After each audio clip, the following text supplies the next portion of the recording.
You guys are gonna have to wait. I'm getting my coffee here. All right. Got my cup of Joe. All right. Never judge a book by its cover. Never judge a book by its cover. You know, I used to work in a warehouse. These lights are like, this is like a real Hollywood set. These lights are a little too strong. All right. You know, I used to work in a warehouse, and I could remember the first day we got this new guy in, and his name was Fred, and he was a big black guy, and he walked with his chest out like this, real arrogant looking walk, you know, and he was very quiet. He didn't talk to anybody. And I can remember hating this guy.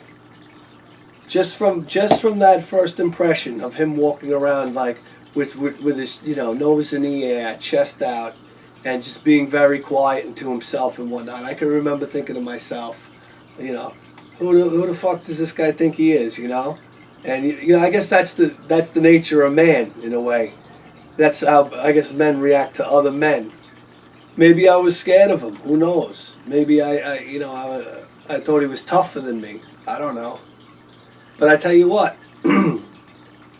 it turns out that this guy is probably one of the nicest guys I ever met, and 5, 6, maybe even 7 years later, one of my very, very good friends and trusted friends, and just an all-around great guy and a funny guy. One of the funniest guys I know. So you could never ever judge a book by its cover. And you know what? I don't make that mistake anymore. I guess that's, you know, growing up. I don't judge people now. I give everybody the benefit of the doubt until they do something really stupid or say something really stupid. Because, you know, that usually lets you know who somebody is.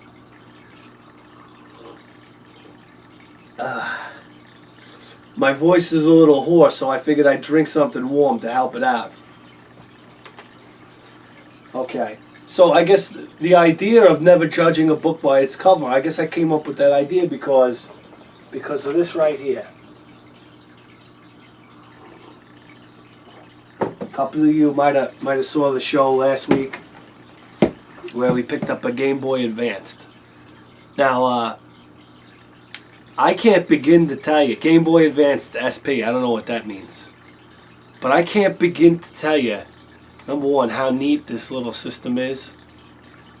I play this every night before I go to bed. You know, I do a little internet surfing, and when I get pissed off reading Yahoo News, I just shut it all off and I turn this thing on. And I gotta say, Nintendo and Apple know how to put out a product.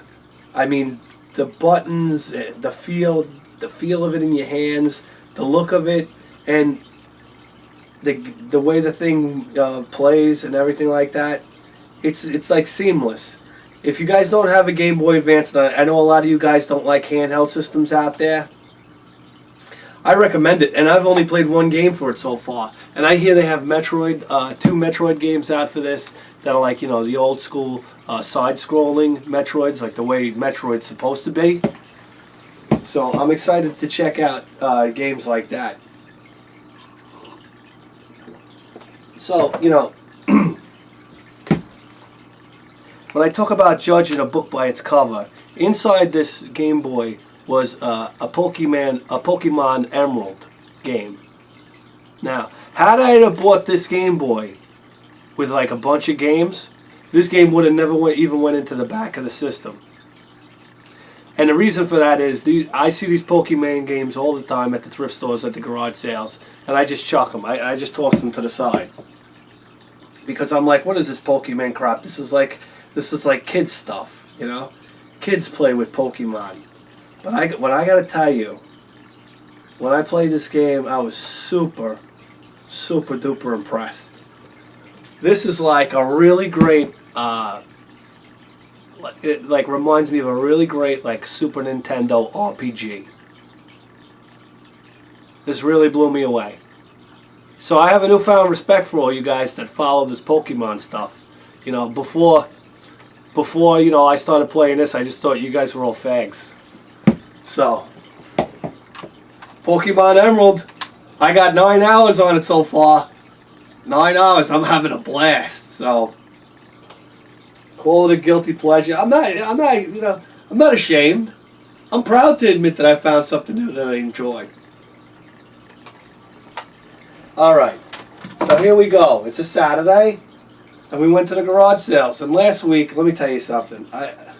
I'm kind of embarrassed about my bitching last week. You know what it is? I got to get off the sauce. I got to cut back on the drinking. I think it's lowering my testosterone levels. Because somebody corrected me last week. Oh God, if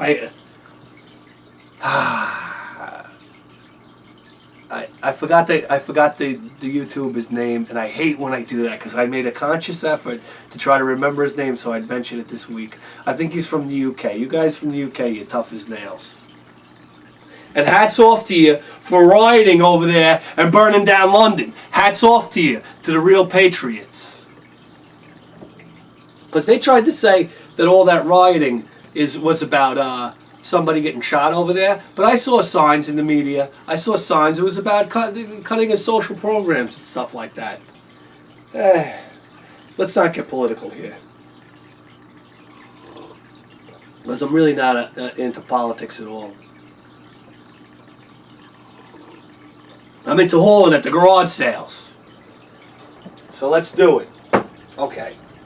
I'm going to start from what I feel is not the least exciting, but not the most exciting.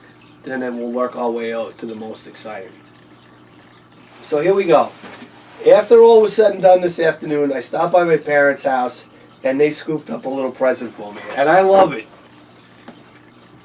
I love it when they call me up. When they don't call me up, and they just go out and they buy what they think is good now and pick it up. And when I go over there, it's like a big surprise. They say, "Hey, we got this for you," and you know, grin from ear to ear. Anyhow, they got me this box of PlayStation 2 games. There's 1, 2, 3, 4, 5, 6, 7, 8, 9, 10, 11, 12 here. They got them for me for 50 cents a piece. So this box of games right here was $6. And I looked at them. All the discs are in great shape. All the boxes are in great shape. So I'll show you what we got. Okay. The Incredibles.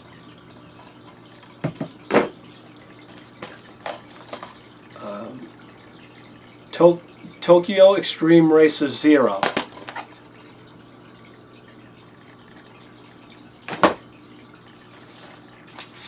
SpongeBob SquarePants Lights Camera Pants.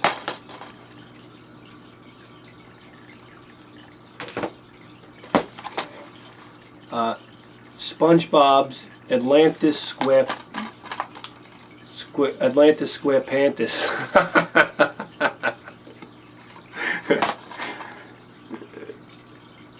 Okay. Lego Star Wars, the video game. There's no shortage of these games out there. I see a Lego something around every corner. Excuse me. The Adventures of Jimmy Neutron, Boy Genius, Attack of the Twonkies.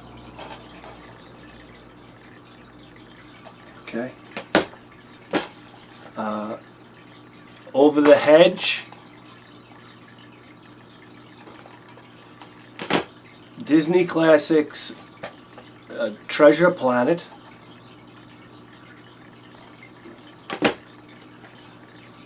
Spider-Man, Spider-Man 2. Power Rangers Dino Thunder.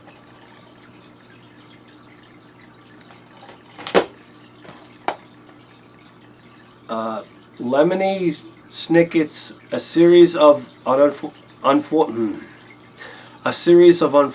Events. Okay. And lastly, Disney Golf. You know, so most of these games are children's titles and whatnot, which is something that I normally don't go for. But look at me, here I am judging a book by its cover again. Shame on me. There could be some real classic games in here that I'd really enjoy. So I gotta stop. I gotta stop doing it. You know. All right. Now we'll get to my garage sale finds. Okay, so I would say I went to about easily 20 to 25 garage sales today. I tried to stay as local as possible, and scored at 4 of them. 4 of the garage sales. 2 of them video games. 2 of them not video game related. So let's get to it. Got an Xbox here.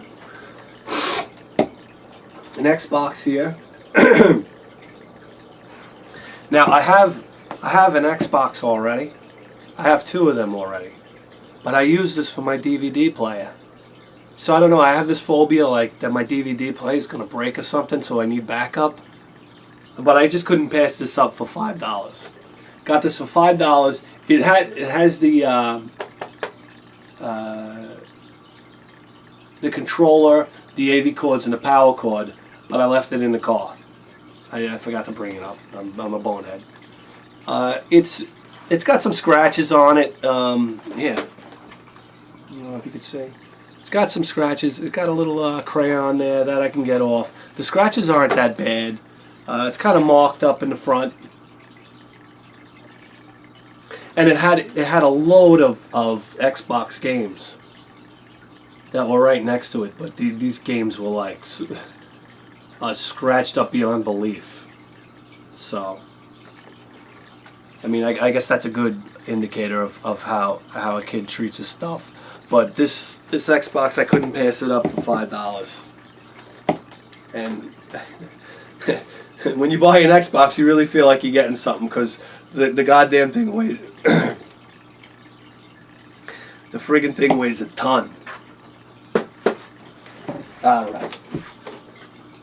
Now, I don't know if you remember when you were a kid, but when I was a kid, we're talking like, I don't know, 7, 8, 9 years old, I used to get an allowance, $2 a week.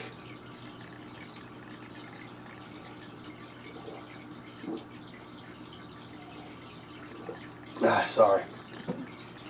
$2 a week. So what was the first thing I would do? You run down to the stationery store and you buy candy with it. You blow the whole thing on candy. So I can remember as a kid going into the stationery store and just looking at all the candy, and it was just like it was almost overwhelming. All the colors and the wrappers and whatnot, and just like where do you even start? Well, I went to a garage sale today, and underneath the table, for some reason, all the good stuff's underneath the table. Underneath the table, I see this. A whole bunch of ColecoVision games. Now, ColecoVision, to me, it's like looking at that candy. The bright colors on the labels and whatnot, it just grabs your eye. And it's like as soon as you see it, everything around you goes into a fog, and you just get tunnel vision. I walked right up to it.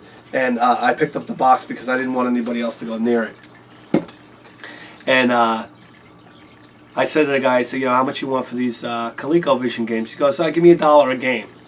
And I think there's 16 games in here. I pulled a 10 spot out of my wallet. I said, you take 10 for them? He said, yeah, 10's fine. So $10 for 1, 2, 3, 4, 5, 6, 7, 8, 9, 10, 11, 12, 13, 14, 15, 16 ColecoVision games, which is completely awesome because we got 2 ColecoVisions now, one from my gardener and one that I picked up at a garage sale. And as some of you might know, ColecoVision was my the first gaming system that I ever had as a kid, and I see some titles in here that I used to own. So here, let's get to it. All right. Now, anybody out there that owns a ColecoVision, listen up because, well, I got some stuff I want to say about these games. I used to have some of these. Carnival, if you got a ColecoVision, you better have this game. Here's an addictive game. It's kind of like a Space Invaders, but instead of a spaceship at the bottom, it's a gun, and you shoot up at like ducks and birds and what. It's a really, really great game. Gorf, arguably the best shooter for the best shooter style game for the ColecoVision.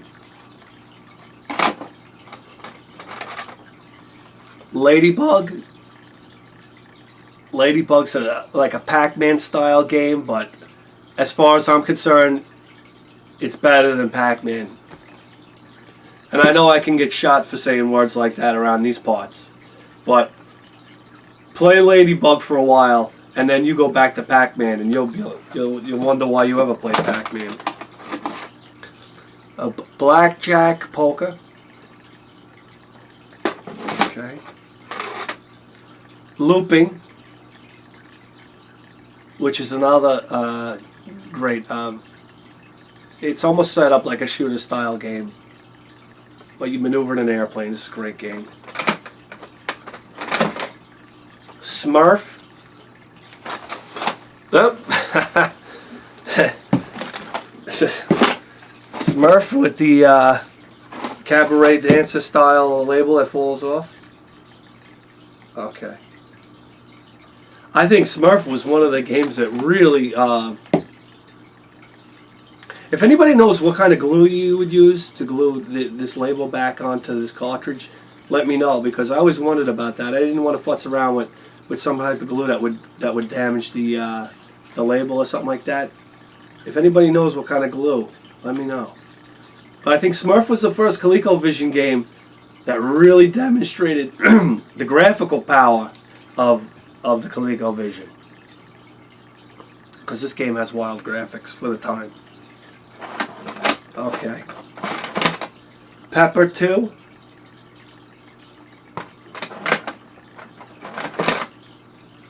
Venture. Venture's a game that used to scare me as a kid. Something about it. Really, the music and just that thing that would come out if you took too long on a board. It's a creepy game. Cosmic Avenger, sorry. Great defender style shooter. Subrock.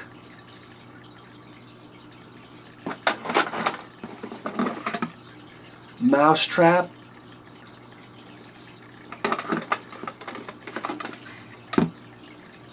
Zaxxon. Zaxxon's a great game, especially for the ColecoVision. If you played Zaxxon for anything other than the ColecoVision, you probably think it sucks. But on the ColecoVision, this is a great shooter-style game, spaceship shooter, and probably, as far as I know, the first like three-dimensional spaceship shooter. Another great shooter. Now that I'm thinking about it, ColecoVision was jam-packed full of great shooters. Space Fury. A shooter where you could actually upgrade your ship and whatnot. This was a fantastic game. Turbo.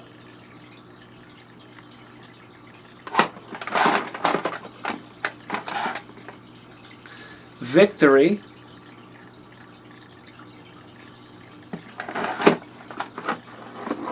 And Pit Stop. A great driving game where you could actually make a pit stop and, like, change parts on your car and whatnot. Your tires would wear out and whatnot. Great game. So yeah, there we go. 16 ColecoVision games for $10. So there we have it. Oh, I wanted to mention something else. I went to this one garage sale. They had the Woody,